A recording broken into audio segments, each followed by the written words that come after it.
It was very unusual. It was very unusual. And when Colonel Barr explained to us that, I want you to think about, I want you to think about this before you sign these papers, because this is serious stuff and it's taken seriously.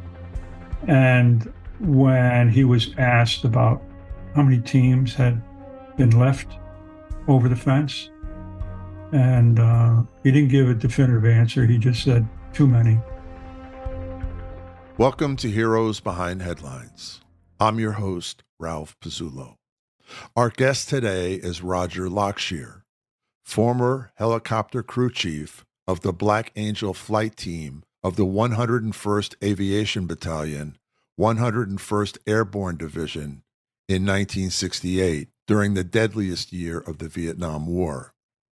He's going to relate some of the amazing stories from his excellent book, We Saved SOG Souls, 101st Airborne Missions in Vietnam and Laos during the Vietnam War, which brings to life some of the most heroic examples of aerial combat you've ever heard. He and his pilots and fellow gunners flew Huey UH-1C gunships in support of some of the most dangerous missions of the Vietnam War, many of them to provide air cover for the brave Green Berets in the Military Assistance Command Vietnam Studies and Observation Group, known as SOG. Flights that took them deep into Laos and North Vietnam, sometimes being shot at by hundreds of North Vietnamese soldiers on the ground, and facing Russian MiG-17s and weaponized Hind Mi-8 helicopters. It's my great honor to welcome Roger Lockshier as today's hero behind the headlines.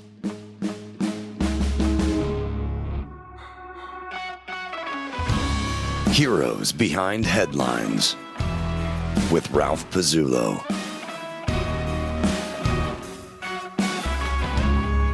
Can you tell us a little bit about your background and then how you got into 101st Airborne? I grew up in a working class family. My father worked two jobs most of the time, and I went to a trade school for high school, and during my time in trade school is when President Kennedy was assassinated. When that happened, a chord was struck within me, and I kept going back to and thinking about his 1961 inauguration address when he made that famous statement of ask not what your country can do for you, ask what you can do for your country. Mm-hmm. And that was working on me. I was a junior in high school at the time, and I didn't know. What do I do? I had gotten an interest in special forces, which Kennedy brought to the forefront. Right. So I got out of high school and started a job as an apprentice toolmaker, actually an apprentice injection mold maker. Mm-hmm. That was in the fall of 1964. The Vietnam War started cranking up. I was under a deferment because of my apprenticeship. And I had some friends that I had gone to school with that were also under deferments or supposedly under deferments that started getting drafted. Mm-hmm. So by late 1965, I started seriously thinking about the military. And I thought that if I'm going to go into the military, I want to go on my terms. I don't want to be drafted. I didn't like what it at that time represented, which was unfair, but yeah, I didn't want to be drafted. So I went early in 1966. I went and spoke to the local recruiter and told him that I wanted to go special forces. Mm-hmm. And he said, sure, I'll fix you right up. and he went on to tell me that, first you have to become airborne qualified to even test for qualification. And I said, sure, that's fine. I've always been fascinated with that. Mm-hmm. What he didn't tell me was I had to go to AIT after basic. So I went through basic training, which is a whole nother story in its own. Yeah. I talk about in the new book. Went through basic training. At graduation, I'm handed my papers, and here I am. I'm thinking, okay, I'm going to jump school. Yeah. And it shows that I'm going to Fort Rucker, Alabama for aircraft airframe power plant training. Uh-huh. so I got our assistant drill instructor, and I said, what the hell is this? This can't be right. And he said, why? I said, well, I thought I was going to jump school. He said, no, it doesn't work that way. So, okay, didn't have much choice. Yeah. So, went to Fort Rucker, Alabama, Mm-hmm. went through the first training course, which was a 4-week course. Now, this is starting the 1st of July. I mean, Yeah. I'm in Southeast Alabama in the heart of summer. And let me tell you, it was nasty. Those first 4 weeks, the barracks that I was in were the old wooden barracks. You could see through the side walls. Oh No my air God. conditioning. I mean, it was nasty. But anyway, went through the first course, did very well. Mm-hmm. Found it interesting. So what they did was they took the top few of the class and moved you on to the next advanced class, and so on and so on. Mm-hmm. There were a total of 4 classes, 16 weeks, that maxed out. And each class I finished, I did very well. I was near the top of the class or at the top. So they moved me on. Mm-hmm. Finally, in November, I got my orders to go to jump school. I was able to go home for a few days and then report to Fort Benning. Went through jump school, loved it, absolutely loved it. Had you ever done anything No, like that before? I had not done jumping before, but I mean, I was in my element. I mean, I really, really did like it. Mm-hmm. The harassment and whatnot at Fort Benning was fun. When you knew what the game was, Right. and I had my time in basic training was really bizarre, and just to not to really get into things, but our drill instructor after us, not immediately after our group, but he ended up in Leavenworth prison Oh my God. abuse and her physical abuse, which I experienced, and everybody that crossed him experienced. So he really crossed the line. He got put away for a long time. Oh wow. So I was already conditioned to take some abuse, but the abuse at Fort Benning was not physical, not in the sense of physically conditioning. Yes. Yeah. But not in an abusive way. Right. I knew what the game was. I knew what the verbal harassment game was, and everybody got their turn in the barrel. It was just part of it. Yeah. Anyway, during the last couple days or so of training before graduation, I met with the Special Forces recruiter. He surprised me by advising me not to go directly to qualification. And his explanation of that was that he saw my files, saw my records, my orders. I was going to the 101st Airborne, the Aviation Battalion, as a crew chief, a helicopter crew chief. He said, it's an outstanding unit. Mm-hmm. He said, I highly recommend you get some experience under your belt, even if it's only a few months. Yeah.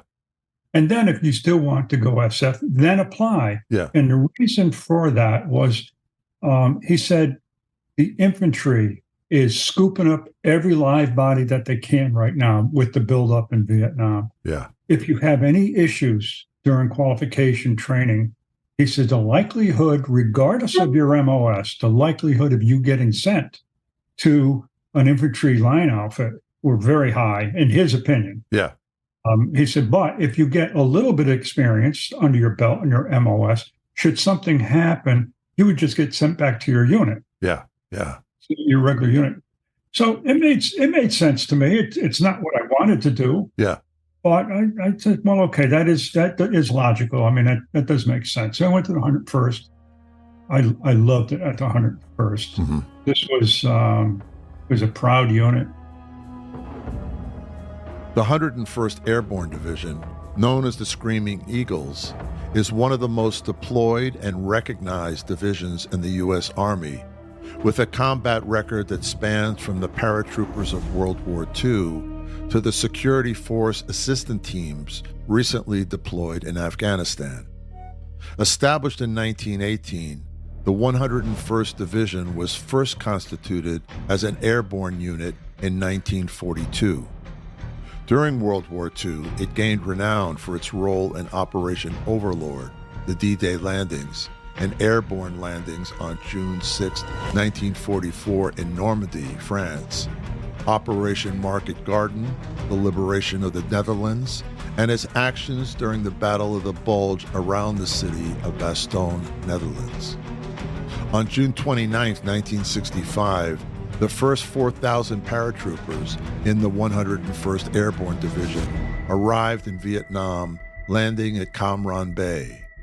In the 7 years that all or part of the division served in Vietnam, it participated in 12 separate campaigns, and its members received 17 Medals of Honor.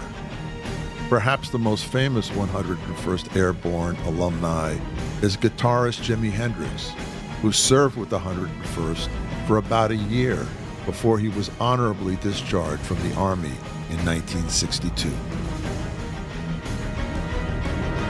Very high-end, very professional. They gave me the opportunity to pursue any course that came available, any classes, anything. I went we received, when I got there, we didn't have Huey helicopters. We just had the little Bell 13s and Hughes and the Hiller 23s, the little birds. But early in the spring, we received our Hueys. So then I went to school for those for a month. I went to school for weapons training on the weapons systems. Went to school for M60 training and then qualification. Then went to chemical warfare school. Wow. I mean, everything that came up, I was like a sponge. I mean, I was really. Had you ever imagined that you would be part of the helicopter crew? No.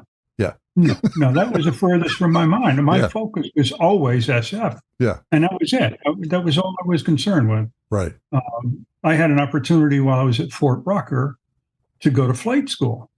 They took a few of us, told us we were going to do some testing, some written testing, didn't say what it was for. And, so I took the test, and afterwards they said, well, you qualified. The testing was for qualification to go to flight school.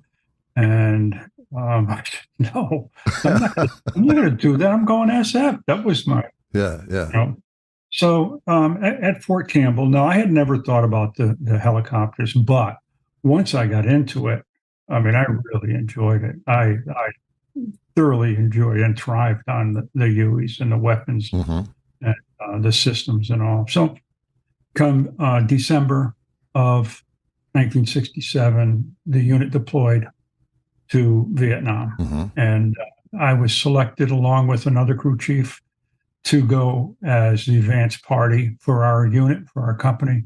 We loaded up 2 helicopters with all the weapon systems and 1 Jeep into a C-133. Wow. Most people don't know what a C-133 is, but it's like a C-130 on steroids. It's a big, by today's standards, I mean, the C5 and 17, no doubt are bigger. Right. But this was like that. I mean, it was huge. So, and we took 5 to 6 days to get there. Wow. Hop skipping along the way. Wow. When we got there, and I write about it in the book, one of my first experiences in Vietnam was when the tail ramp dropped on that big C-133 and the hot air rushed in. And as my eyes focused, there I was staring at rows of coffins. Yeah. And that was a little bit of a hit in the chest. I bet. It was like, okay, Yeah, this is real. This is the real deal. Yeah. This is real. Yeah. Yeah. No more war games. Yeah. No more fun time. This is serious stuff. Yeah. Like I said in the book, I didn't know whether they were full. Yeah. And going to be loaded on the plane that I just came in on, or if they were empty. Yeah. I don't know. It really didn't matter. That really struck home. Yeah. But anyway, went on to our unit up in Benoit, which was a nice outpost. I was expecting much worse conditions, and there were not Quonset huts, but they were permanent buildings with regular roofs and whatnot.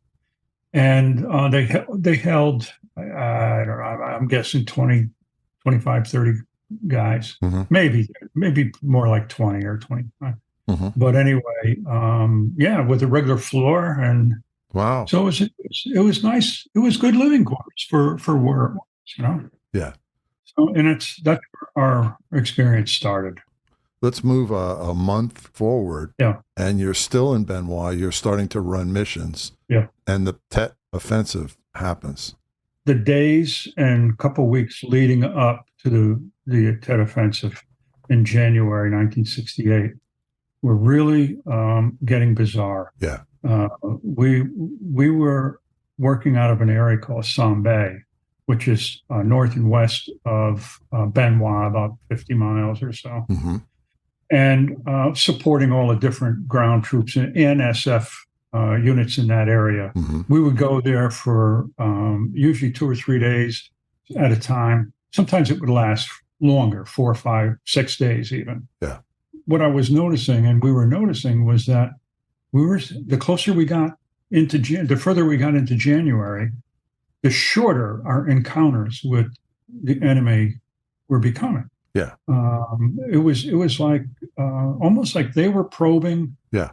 Or if they were discovered, like they would break contact quickly, really quickly. Like they didn't want to stand and fight. Yeah. Which was not so unusual, but it was even more so than what was typical. But it was something that you noticed. Yeah. Oh yeah. It was palpable. Yeah. Then as we got really close, we had been on station for an extended period of time. We were there 4 or 5 days, thoroughly exhausted because we're running 24/7. Yeah. And not 24/7, but Yeah. 24, 5 or 6. Yeah. And constantly on call. So you're up and down. You're in contact. You're fighting, but anyway, we were exhausted. We looked like the red powdered soil. We were just filthy, tired, and we finally got relieved late in the afternoon on the eve of Tet.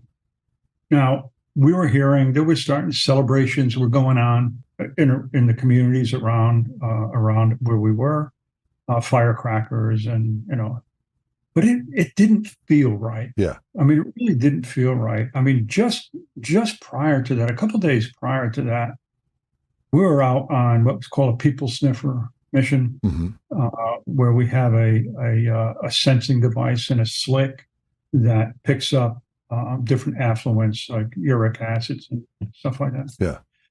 And typically, when we would go out, you'd hit a hot spot and you'd go for a while. Maybe you'd hit another hot spot and it'd be marked on a map, a checkpoint on a map. And they would go back in at a later point with the ground unit usually and see what's going on there. Sometimes it was nothing.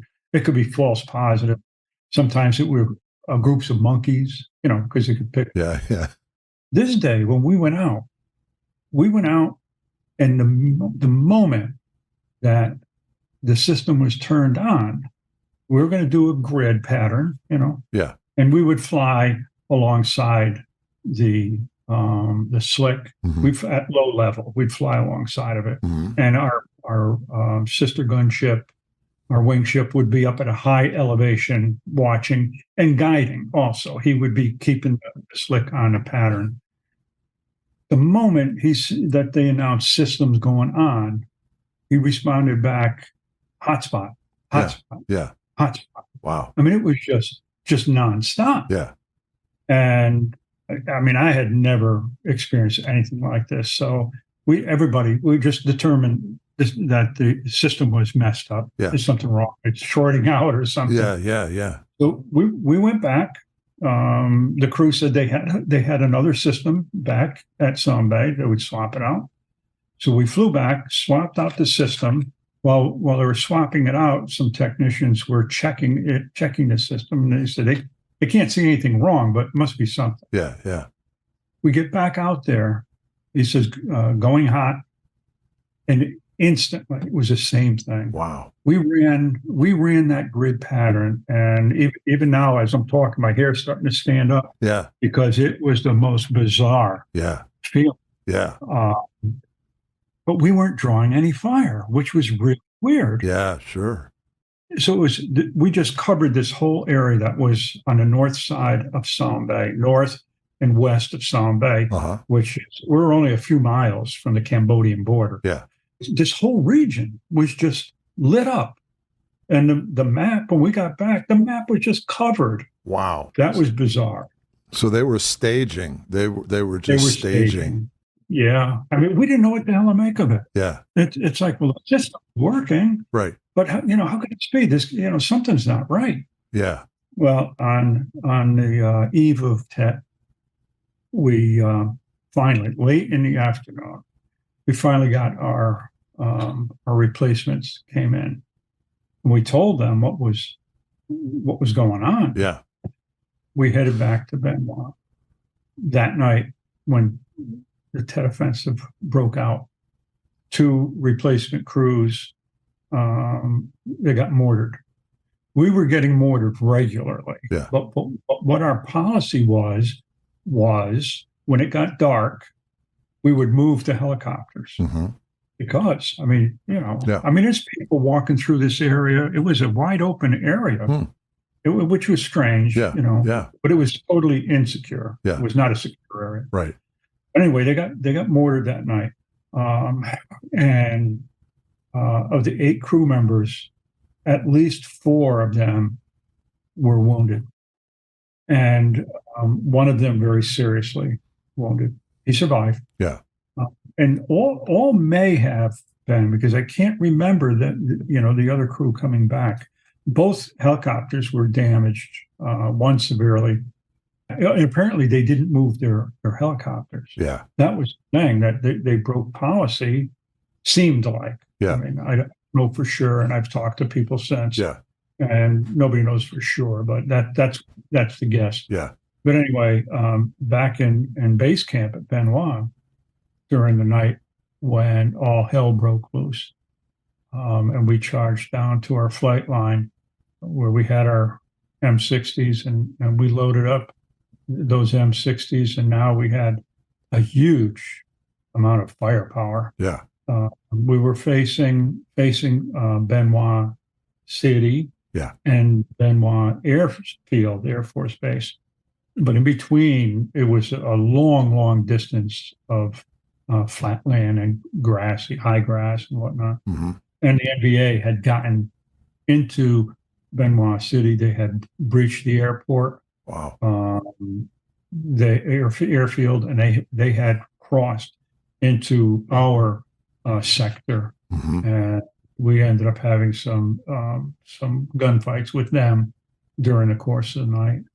But it was a strange time. Yeah. During the morning hours, things were quieting down. The Long Bin supply depot, which was a few miles east of where we were, got hit hard. Yeah. And apparently their ammo depot got hit. Yeah. Well, we were on the ground on the flight line, still manning our guns, and all of a sudden, this explosion went off, and this place rocked. Now it's a few miles away. Yeah. Yeah. and we see this mushroom. Oh, wow. Wow. And Wow. it's like, oh, jeez. Yeah. It looked like a nuclear device went off. Yeah. I mean, that's what it looked like. Wow. Wow. Fortunately, it wasn't. Yeah. It was ammo. Just ammo. The ammo dump Yeah. going up. Yeah. So, I mean, we didn't know if we're going to, get showered with radioactive dust. Yeah. I mean, we didn't know until later. Roger, how long was it before you realized that this was a general offensive and a lot of places were being attacked, or was it all just very local? I know we found out right away that Sambay got hit really hard. Mm-hmm. New Saigon had gotten hit. I mean, I think that morning, Yeah. we knew by daylight as communications were starting to filter down, down to us. Yeah. And I mean, our company was right next to division headquarters. Mm-hmm. So maybe that's why we found out so quickly. But we knew sometime that morning. Yeah. Not during the night so much. I don't recall, but certainly during the morning hours, we knew that this is a massive thing since our other team had gotten attacked up in Sambay and what.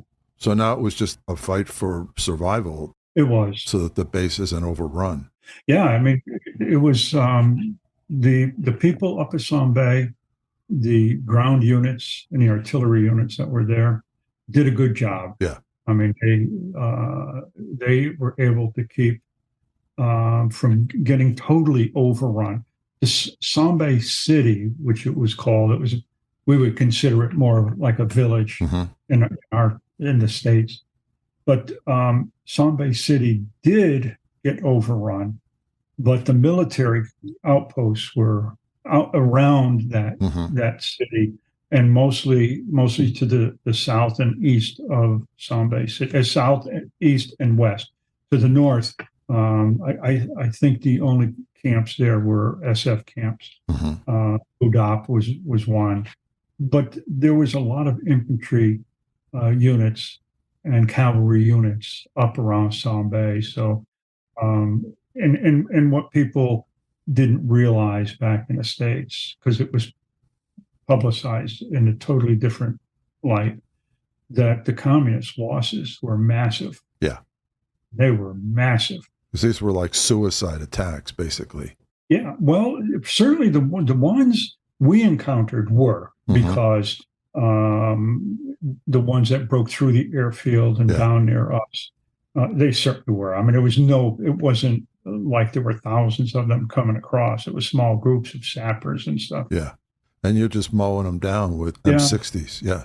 Yeah. Well, which are big guns. Yeah. We couldn't actually see them like during the night. I mean, there were flares going off all night long. Yeah. We couldn't see them so much, but as soon as they would open fire, we could see the muzzle flashes. Yeah. And we had our M6Es were strewn out maybe 100 yards, the length of the flight line. Yeah. And with two on each, so there's eight M60s coming in, not as a crossfire, but from different angles on these positions. So, there was no way that they were going to walk out of there. Yeah. Yeah. Or get much further. Yeah. And how long was it before you were able to get airborne? So you're pretty much stuck on the ground there. Well, the thing of it is, we weren't stuck on the ground. Okay. And that was a question that I wondered about at the time. Why we didn't get airborne right away? Yeah. There were other gunships, helicopter gunships, work in the area from different units. Maybe that's why. Yeah. I don't know. I really don't know why we weren't called. But it wasn't a matter that we couldn't get off the ground. It was a matter that we weren't cleared to get off. We were put in place, and also maybe because of the proximity of headquarters. Well, they wanted you to protect. Perhaps I don't know. I could only surmise that might have played into it, because, like I said, we had a lot of firepower. Yeah. Not counting the rest of our unit that were motor pool and maintenance and support, but they still all had M60s. Yeah. We were able to protect down there. So Yeah. Maybe. I don't know. The first wave of the North Vietnamese Army and VC attacks that constituted the Tet Offensive began shortly after midnight on the 30th of January 1968, when 5 provincial capitals in central South Vietnam were hit, including Da Nang, Nha Trang, and Pleiku. Over the next 2 days, NVA and VC forces hit Hue, Saigon, and numerous U.S. bases, including Ben Hoa, where Roger was stationed. In total, they mortared or rocketed every major Allied airfield and attacked 64 district capitals and scores of smaller towns. During all these operations, the communist attacks followed a similar pattern. Mortar or rocket attacks, closely followed by mass ground assaults conducted by battalion-strength elements of VC, sometimes supported by NVA regulars. A total of approximately 84,000 NVA and VC troops participated in the attacks, while thousands of others stood by to act as reinforcements or as blocking forces. Estimates of NVA and VC killed run as high as 45,000. After you end up going up to Camp Eagle and Phu Bai, Yes. what was that like, and what did you encounter there? When Tet wound down, right near the winding down of Tet, I got shot down. And the NVA were still working the area around Sam Bay. And we got shot down during that time. A team that was down near Ben Hoa, gun team, heard over the radio waves that, we took a Mayday and whatnot. So they diverted from what they were doing and they flew up to assist. And at that time, not only had we got shot down, but there was a C-130 that had gotten shot. It was burning the main runway. We were down. Our wingship was okay, but it certainly couldn't fly by itself. I mean, that's just too dangerous.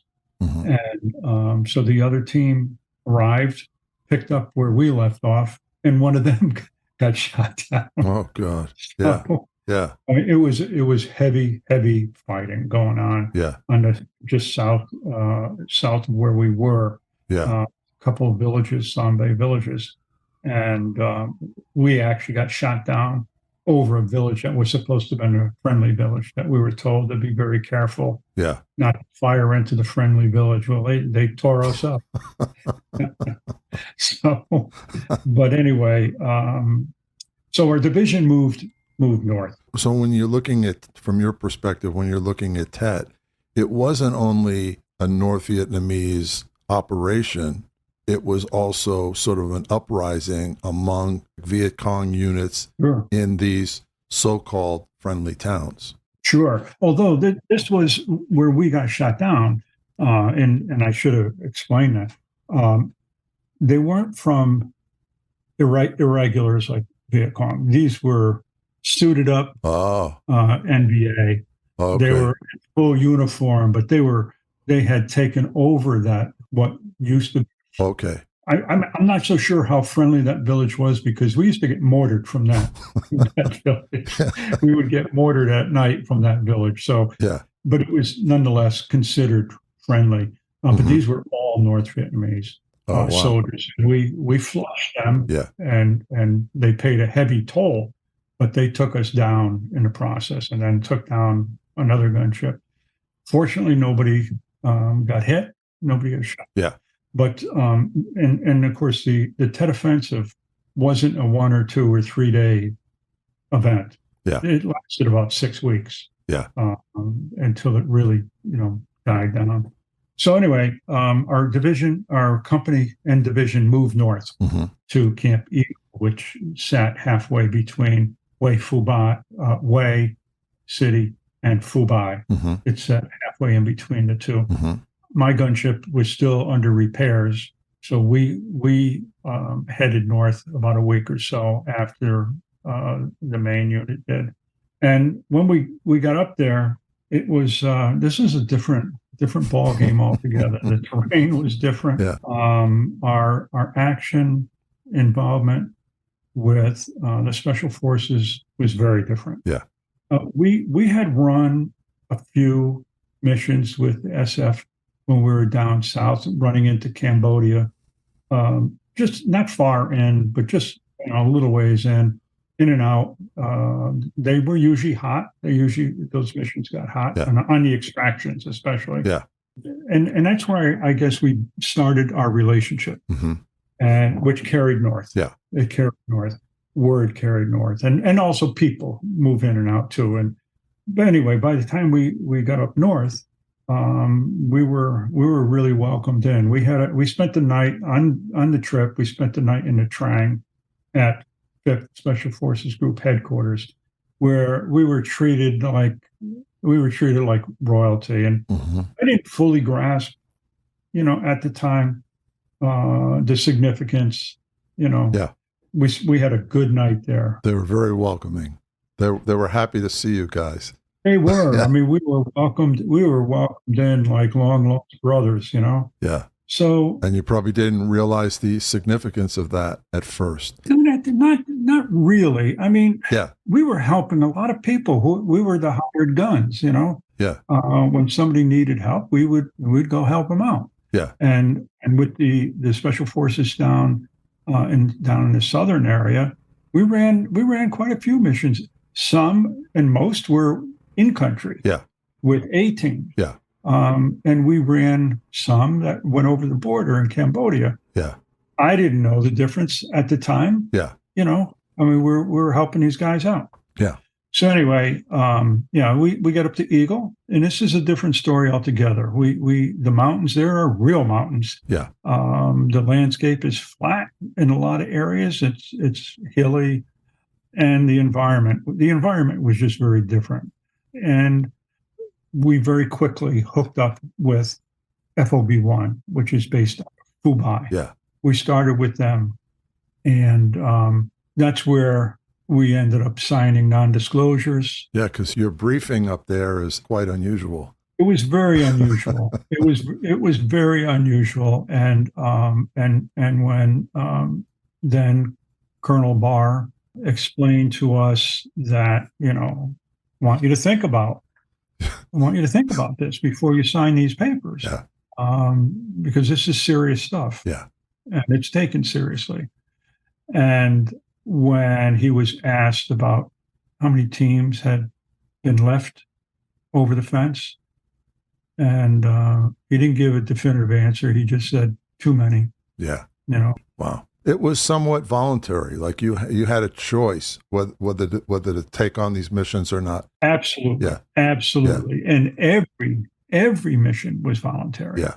Not just the whole concept. You could just quit whenever you said, I've had And enough. he made it very clear. Yeah. In signing the documents, that was a non-disclosure, not to Yeah. talk about missions and stuff. However, the missions are on a volunteer basis every time. Wow. And he made it very clear that if at any time you want out, you don't want to do this anymore, there is no questions asked. Wow. You're respected. Yeah. For being a part of us, and there is no shame. Yeah. No repercussions or anything. No repercussions whatsoever. Which in the military is really unusual. It's very different. It's very yeah. So, but at this point in the game, we were very confident in what we were doing. Yeah. We knew we were very good. Yeah. At what we did. We should talk a minute about the Huey and your crew. As a crew chief, I had a partner who was my door gunner, mm-hmm. who I selected. And at this point in time, it was a fellow by the name of Steve Harper. Steve was a experienced combat vet. He came from 1st Brigade of the 101st Airborne. He already served a year in Vietnam mm-hmm. on the line. He was a M60 infantry machine gunner. I mean, he was a weapons guy. He knew the weapons. He was a hardcore guy. He was, in some ways, what you might say your typical paratrooper. He was tough. He was professional. Yeah. And he was fearless. Yeah. And yet he was a quiet sort. Mm-hmm. And he and I hit it off right in the very beginning. I mean, we just hit it off. Mm-hmm. And I put my life in his hands, and he did the same, because, when you're in a gunship, you've got 4 people in there. 2 of them are flying the aircraft and whatnot, and 2 are operating the door guns. And if anybody slips, you could all, in a blink of an eye, you could all be lost. Yeah. So it was extremely important that we work as a team. Yeah. And as such, we kept the pilot. The pilot stayed with us, a guy by the name of Jim Whitman. Mm-hmm. He and I started flying, and Steve started flying together when we were down in Benoit. He was an outstanding pilot, outstanding skills. Mm.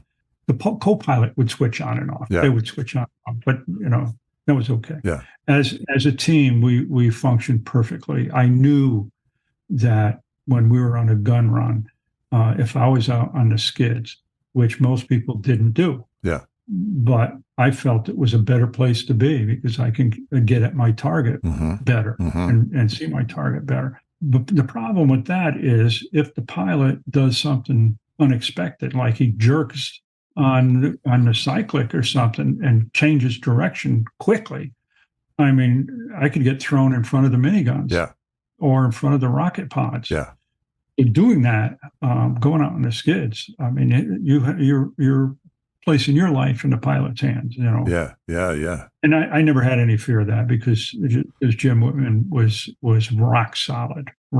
So you're basically hanging outside the helicopter. Well, so I mean, we have the monkey strap, the extended seatbelt. Right, but you're out. But you're out. Yeah, you're outside. Yeah. You're outside. Yeah. You're outside the aircraft. Yeah. So you're very exposed. Very exposed. Yeah. Yeah.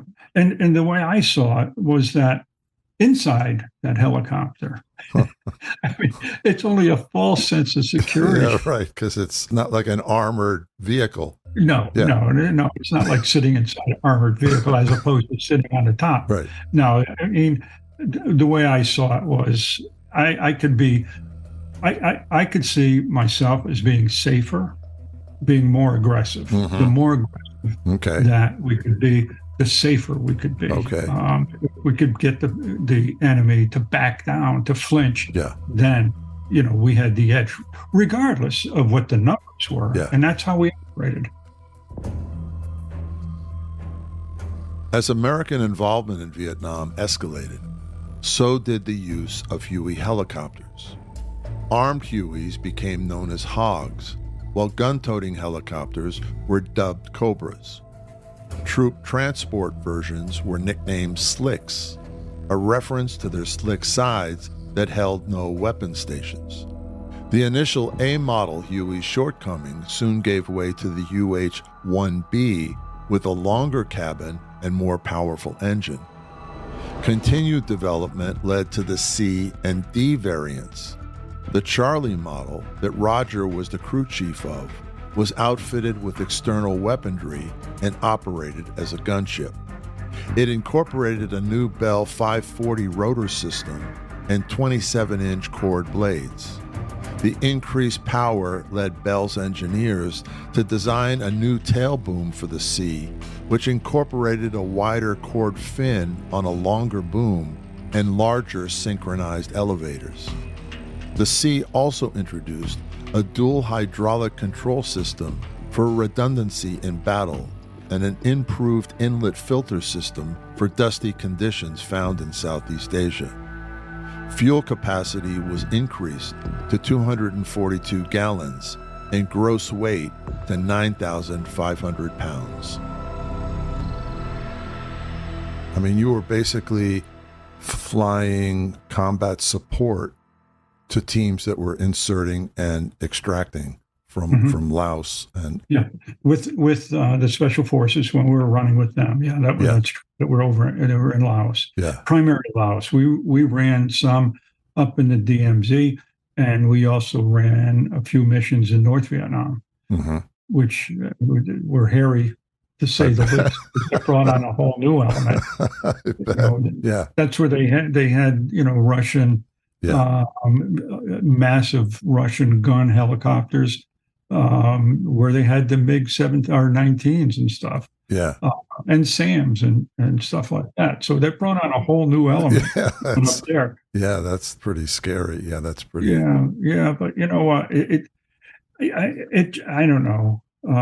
We were young and overconfident, and you certainly feel a sense of being not immortal, but invincible in a sense. But I guess that's probably part of what makes it work. Yeah, of course it does. Yeah, because you can't hesitate. Yeah, you can't think about it. You can't hesitate at all. Yeah, in a gunship. If you do, you'll be dead. You have the more aggressive, and that's how we operated. The more aggressive, the better. Yeah, you're running missions now with these SOG teams, which are 8 to 10 man teams. Other pilots, other helicopters are inserting them into these hotspot areas where they're doing recon and so on and so forth. And you're running support, right? And then you're sent up to Khe Sanh, which is, notorious place that had already been a Marine base for a while, heavily hit, surrounded by the enemy most of the time. And what was that like? Yeah, Khe Sanh was interesting. This so-called siege of Khe Sanh was over. Yeah. But that was more of a technical term than anything, because Khe Sanh was still getting bombarded with artillery from Khao Rak Mountain and mortared and rockets into Khe Sanh. Continuous. It was always under some kind of fire. Khe Sanh was interesting. Our first experience with Khe Sanh, I didn't even know prior to going there that there were special forces there. I knew it was a Marine base, but I didn't know there was anybody operating out of there as a launch site. But that's the way it was supposed to be. You weren't supposed to know. Nobody was supposed to know. Right. But anyway, my first experience at Khe Sanh is we came in, we landed. It was quiet, nothing was going on. And as we're shutting down, there's 2 Jeeps I can see coming across the airfield, and somebody in there is yelling, and they're waving and they're yelling. I don't know what the hell they're saying. And so I tie down the rotor where we get out, and he's going, get in. Yeah. The Jeeps. But what's going on? I mean, it was quiet. Yeah. And he's, God damn it, get in. Let's go. Well, I did find out, when we got back that, they were under constant barrage, and they're constantly trying to hit the airfield and anybody moving around out there. Yeah. Khe Sanh was underground. It was trench city. It was like a World War I installation. It's just crazy. Yeah, it was crazy. Yeah. It was dirty. Everything was dirty, dusty, and reddish dirt, that reddish powder. It reminded me of what it was like back at Salem Bay. Yeah. Very similar in that regard. And it was loaded with rats. Yeah. Loaded with rats. Wow. The rats were a problem for the Americans. It was not a problem at all for the indigenous that were there.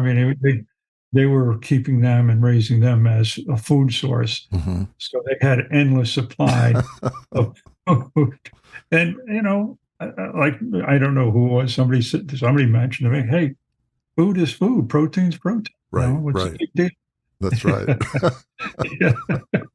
So Khe Sanh, Khe Sanh was interesting. It was interesting. Can you describe one of the missions you ran when you would find these gun positions that were in caves or they were underground, and you'd have to, try to take them out? Yeah. Khao Rak Mountain was the place that kept Khe Sanh under siege. There were caves in Khao Rak Mountain, and they were high up in the mountain. and they had 155 millimeter cannons that they had on tracks. Mm. It would roll to the cave entrances and start pounding away. And when they were finished, it would roll them back in. And no matter what kind of air strikes or B-52s, I mean, you couldn't dislodge them because they were deep in. They were protected. Wow. It had to give them some kind of shocks to their body getting bombed all the time. Yeah, yeah. It didn't stop them. Yeah. It didn't. Yeah. The guys, SF guys, would they had the SF guys had a pair of binoculars that I believe came off a ship because it was on a steel pedestal base. There were these big giant binoculars. Wow. And I can remember being out and looking out to Korak Mountain with one of the fellas, with a guy by the name of Lou DeSetta, his SF, and he's saying, "Watch." He said, "If they're gonna roll out the artillery, you're gonna see the aiming stakes come out first." And so he's looking, and he's like, "Yeah, look." Yeah. And sure enough, you got these big tall poles, these aiming stake. And he said that they're gonna roll up, the cannon's gonna start firing. And sure enough, months later, it's boom, boom. Yeah. So yeah, we tried.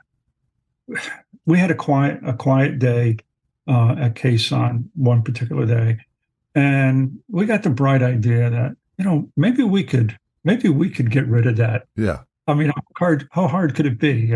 Yeah. Now, keep in mind, we've had fast movers that have tried to blow this thing up, try to send rockets down in there. Sure. But we thought, we're going to make a difference. So we went out and we saw where it was. We fired a bunch of rockets in there, sent in, some miniguns and door guns and all that stuff in there. And everything was quiet. So we thought, hey, maybe we did what nobody else was able to do. Yeah. Well, we weren't back long. Back in Khe Sanh when all of a sudden, boom, boom. They were retaliatory. Wow. It didn't do anything. It didn't do anything. So Korak was a problem the entire time. Yeah. It was a problem. And that was right on the border of Laos. Korak was in Laos, actually. Okay. But it's such a short distance from Khe Sanh. It's very narrow there, right? I mean, there's only about 10 miles or so. Yeah. Which is not far.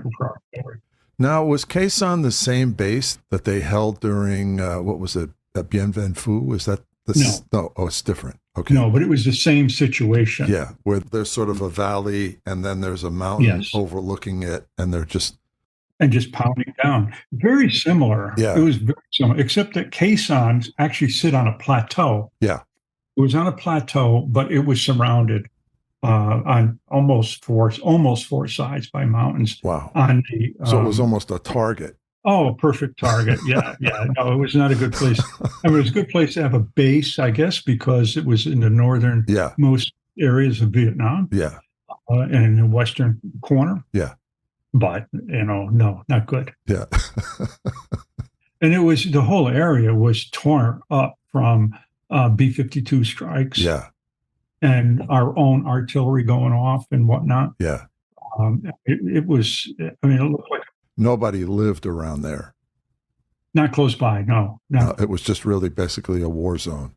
It was a war zone. Yeah, it was a war zone. The Special Forces camp, Lang Bay, was just down the road, Khe Sanh. Lang Bay is a camp that got overrun during the Tet Offensive. That's where the North Vietnamese used tanks. Yeah. Came in with tanks that Saigon so-called intelligence said weren't in existence and weren't in Vietnam. Right. They chastised several SF recon men when they reported that they saw tanks Yeah. and followed tank tracks and stuff. Yeah. And they were basically chastised by these desk jockeys Yeah. for saying that's not what they saw. Yeah. Yeah. Had to be farm equipment or something. Yeah. Right. Yeah. Crazy. Well, same thing happened in the South. Like they rolled into Saigon with tanks. Yeah. And everybody had been saying, no, there's no tanks. They don't have There's tanks. no tank. Yeah. No. Yeah, right. Yeah. I know a tank when I see one. Right.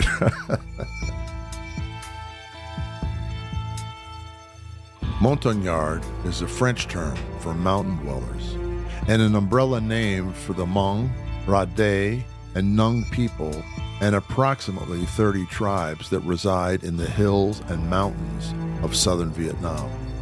The Montagnards were ill-treated by the French during the long colonial period and also distrustful of the South Vietnamese, though many converted to Christianity and openly opposed the communist regime of North Vietnam. Coming from a deep warrior culture, the Montagnard accepted U.S. Special Forces as warrior brothers and valiantly fought with them as scouts and advisors.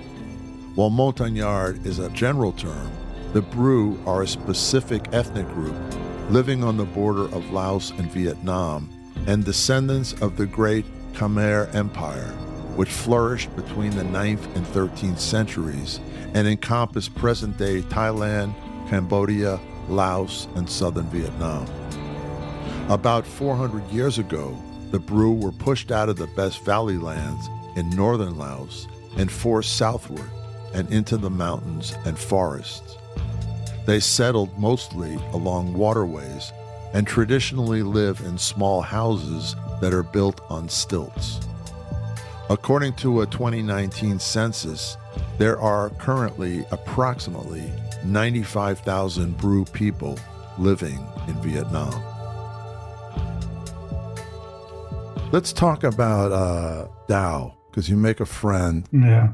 And you're back at Phu Bai or Camp Eagle, and you're flying missions all the time, sort of providing support for these teams that are going in and going out. And you meet this guy, an indigenous guy, and he's from a particular group because there were not just Vietnamese, there were Montagnards, and there were these Brus people too. Yeah, the Brus were a very unique group of people. They're small in stature, very, very, very primitive in their appearance, their lifestyle. They were to me, it seemed that they were very much along the lines of with their culture as our Native American culture was. Yeah. They were very tied to the land and nature. Very tied to the land and nature was everything. Yeah. I mean, they were very spiritual in that way. I didn't meet Dow; he met me. Yeah. So he's just sort of seeing you come and go. Yeah. From the base, they're always watching everything, right? Always watching because their tribe members are working with the SF recon people. Yeah. They're hired by them. And Dow, he was an old man. Yeah. He was probably 50 years old. Right, or maybe 35 or whatever. Yeah. I don't know. Yeah. But he was an elder. Yeah. He was an old man. He looked like an old man. Yeah. I have no idea what his age was. I wouldn't even guess. But to me, he was an old man. Yeah. Anyway, I mean, they apparently, they would see us flying in and out. They knew what we did because their family members were working with SF, with recon. So they knew what we did. Yeah. And they knew how we protected their people. Yeah. So anyway, one day when we're at Mylock, so Harper and I were just kind of hanging out at the gunship, waiting for anything to happen. Yeah. And it was quiet. And I see these three men walking up towards the flight line where we were, and they stopped a fair distance away, maybe, I don't know, 50 yards. I don't know. And they were just watching, just watching us, Yeah. And then then they squatted down and got into their relaxed squat position, as you know, they can do for hours. Yeah, for hours. It's amazing. Yeah. I mean, their butt almost touching the ground. Yep. Just stay there for hours. Yeah. Try to do that. It hurts. It hurts. But it hurt then. No. But they can just squat like that, and like they're sitting. Yeah, exactly. Yeah. Just like a relaxed sitting position. Right. And so, the curiosity got to me. Yeah. And I told Harper, I said, "Hey," I said, I'll be right back. I'm going to go see what's going on, because I felt a little uncomfortable. Yeah. I didn't trust anybody. Of course not. I didn't trust anybody. Yeah. I didn't know who they were. I mean, and they're just walking up to your helicopter. Yeah. That could be carrying a grenade or whatever. Yeah. Yeah. Well, they didn't have too many places to hide it, but they could. Yeah. So we should describe how they were dressed.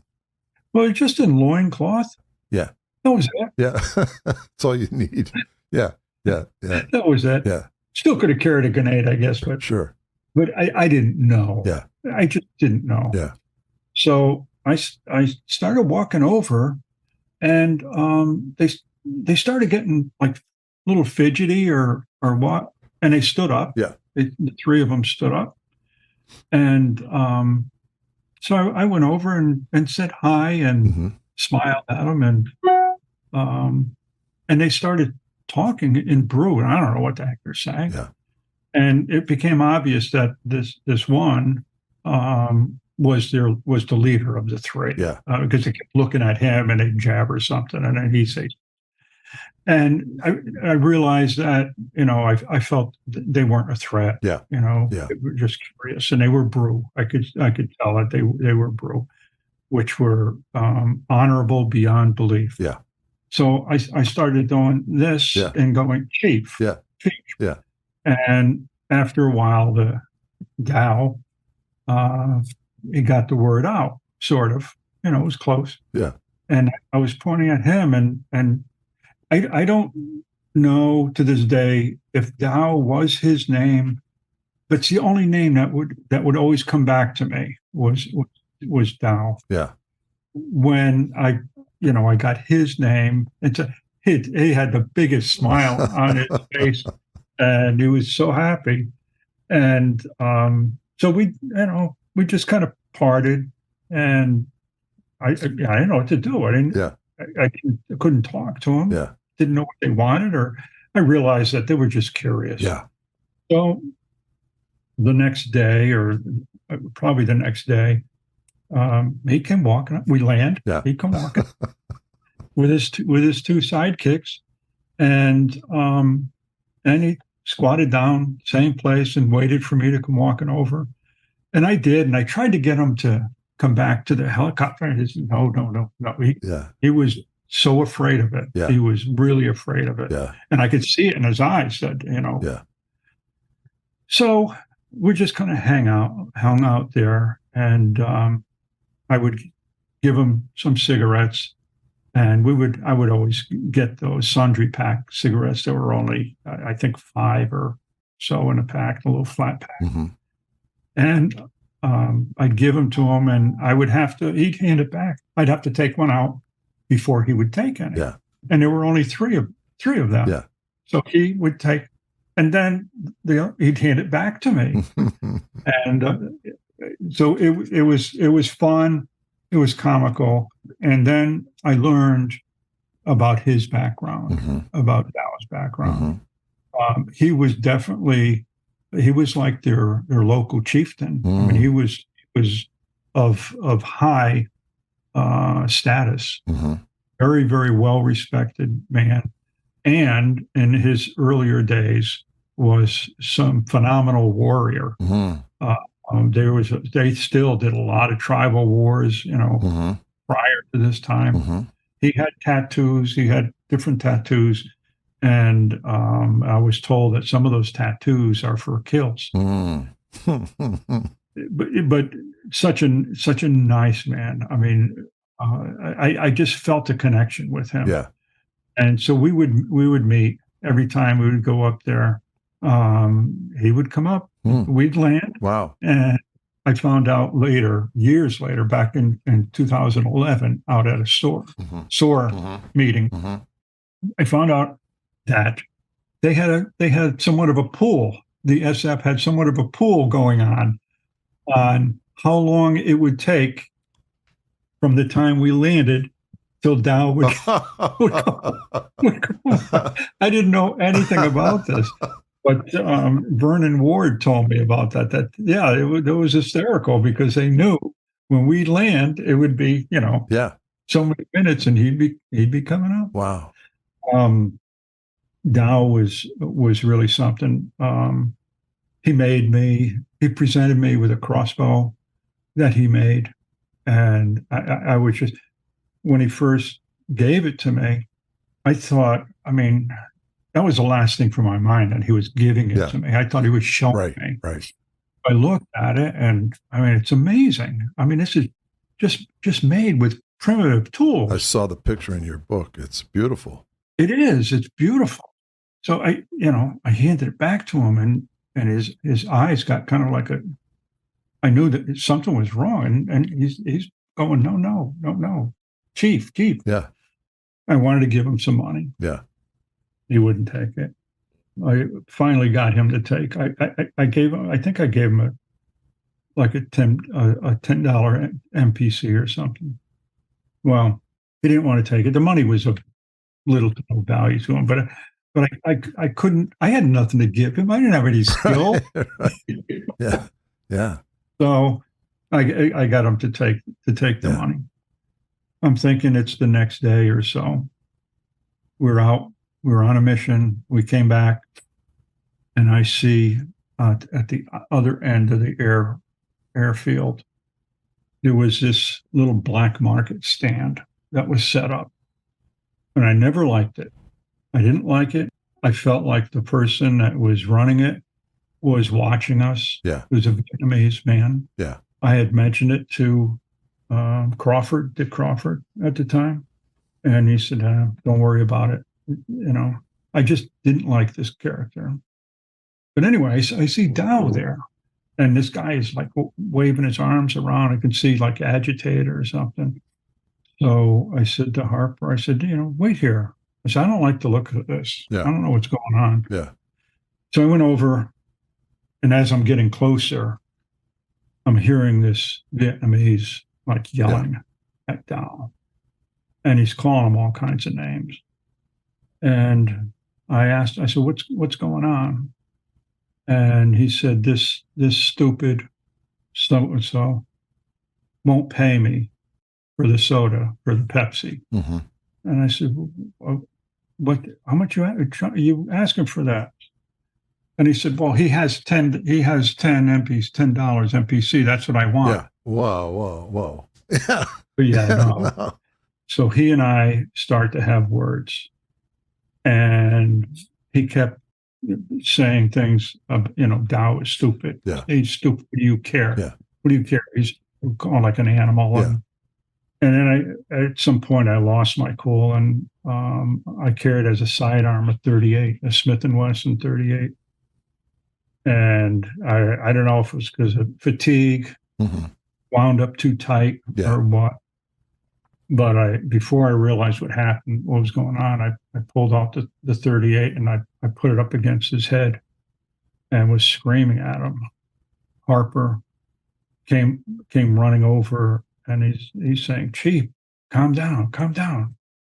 And I don't know what I was saying, but I was like, this raging anger, And during this scuffle and commotion, Dick Crawford, SF medic, he come charging up in a Jeep, and he's saying, Chief, don't do it. Don't do it. And I'm saying something, this son of a B he doesn't deserve to live. Because he's ripping off this guy. And he said, this, and Crawford said, the thing that clicked, Crawford said, Chief, this isn't going to look good. Yeah. This isn't going to play out well. This is not going to look good. Yeah. So anyway, I calmed down, and I told this vendor that if I ever see him there again, I will kill him. Yeah. And I meant it. Yeah. And I took the soda, gave it to Dow, gave one to Harper, took one myself, and I don't know, I put a couple of dollars on the table. Mm-hmm. And that was it. And the whole time Dow was just as calm as could be, and not saying that's, Yeah. but yeah, he was a good guy. Yeah. He was a good guy. Yeah. Yeah. He ended up gifting me a pipe. Wow. And a little tiny pipe. The bowl was, just small. Mm-hmm. The stem of the pipe had brass rings on it. Wow. It had 4 brass rings that somehow he shaped to fit that stem. I don't know how the heck he did it. Yeah. And I was told, and it would make sense, that he took a piece of brass from like a 7.62 Yeah. and cut it. Yeah. And hammered it to fit the shape. Wow. And the hole in the stem was so small; it was only about a 16th, and the stem was, probably 3 inches long, 2.5. 3. Wow. What the heck? Yeah. You get that small of a hole through? And I was told that it was probably done with a piece of wire Mm-hmm. that he kept heating up and then pushing and Okay. heated up. And what was the pipe made of, wood or? Yeah. Oh, yes. Made of wood, a dark hardwood. Yeah. Yeah. Wow. Wow. And somewhere along the line, unfortunately, I lost the bowl Mm-hmm. pipe. I just have the stem left. Mm-hmm.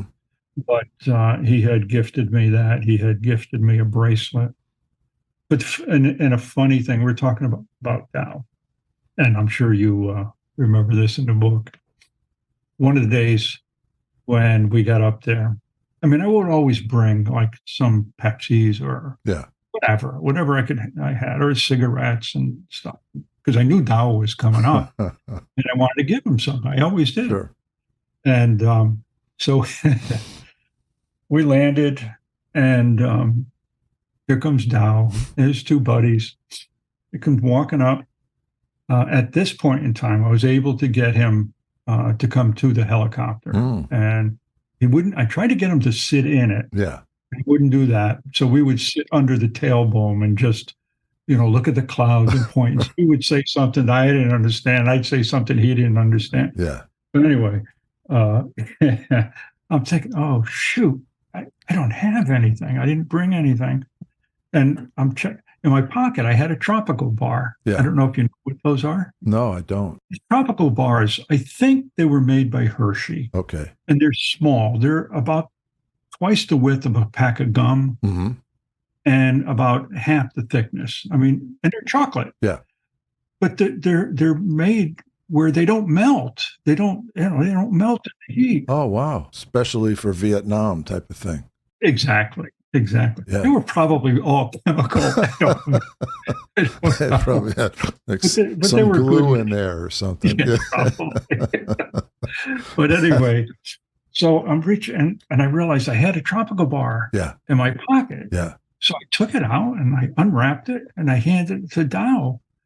And typical, he pushes back and he's going, "Chief," Yeah. So I knew I had to take a bite first. Yeah. So he would not have it any other way. So I took a bite, broke off a piece in my mouth, handed it to Dow. He got a big smile with no teeth, and these blood red gums that they get from the benong The or beetle the nut. Yeah. Yeah. And he takes it and he puts it in his mouth and he's gnawing on it and gnawing on it and gnawing on it.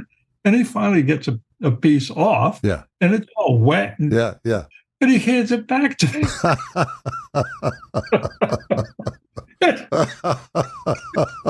and I'm thinking, oh, Now no. what do I do? Now what am I going to do? Yeah. I can't refuse it. I'm going to, how insulting would that be? Yeah. And I really loved this guy. Yeah.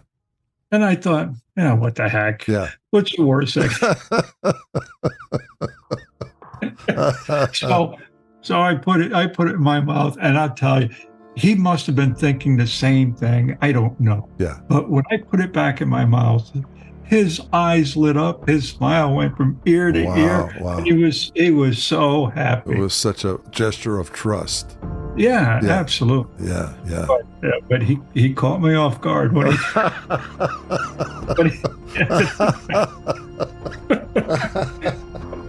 Oh, gosh. Yeah, that was my funniest experience with Val.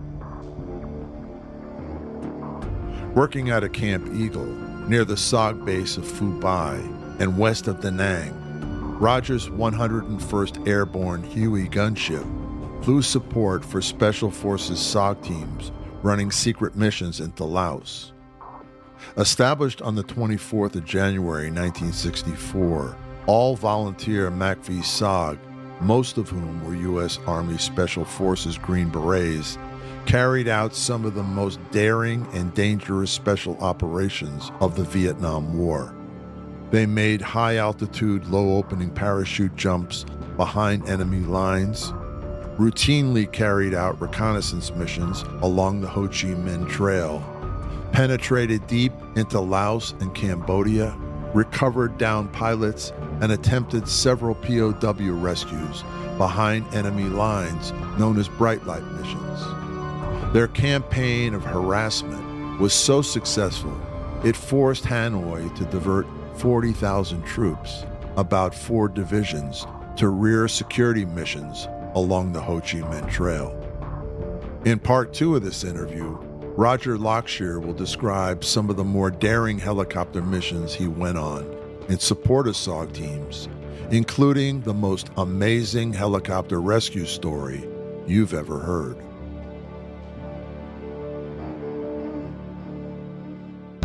Heroes Behind Headlines. Executive producer Ralph Pizzullo. Produced and engineered by Mike Dawson.